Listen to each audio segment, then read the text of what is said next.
Hi friends, இன்றைக்கி Pillaiyarpatti style கொழுக்கட்டை எப்படி பண்ணுறோன்னு பார்க்க போகிறோம். அதுக்கு ஃபஸ்ட்டு பச்சரிசி 1 கப் எடுத்துக்கிறணும், பாசிப்பருப்பு 1/2 கப் எடுத்துக்கிறணும். இப்போ தண்ணி ஊற்றி நல்லா அலசிட்டு அதை 1 ஹவர் ஊற வச்சிடணும்.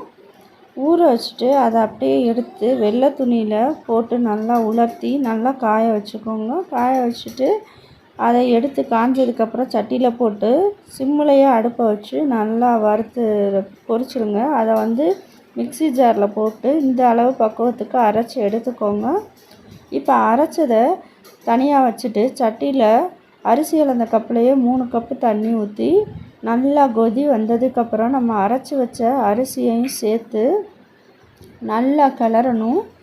அடி பிடிக்காமல் கட்டியாகாமல் நல்லா கிண்டுங்க பக்குவமாக. அது அப்படியே நல்லா வெந்து வரும்.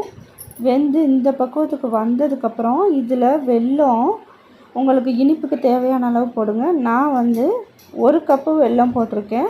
போட்டு நல்லா அதையும் கலந்து விடுங்க. அதுக்கப்புறம் தேங்காவையும் ஏலக்காவையும் அரைச்சி வச்சுருக்கேன் துருவி, அதையும் இதோடு சேர்த்து நல்லா போட்டு மிக்ஸ் பண்ணி நல்லா கலந்து விடுங்க. இப்போ அதை அப்படியே கொழுக்கட்டையாக பிடிச்சி அவிச்சிருங்க. நான் மோதகமாக அவிச்சிருக்கேன். உங்களுக்கு மோதகம் வந்துச்சுன்னா பாருங்கள், இல்லைன்னா கொழுக்கட்டையாகவே பிடிச்சி வச்சுருங்க. குழந்தைகளுக்கு இது ரொம்ப பிடிக்கும். கொழுக்கட்டையே வேணான்னு சொல்கிற குழந்தைங்க கூட இதை கொடுத்தீங்கன்னா சாப்பிடுவாங்க.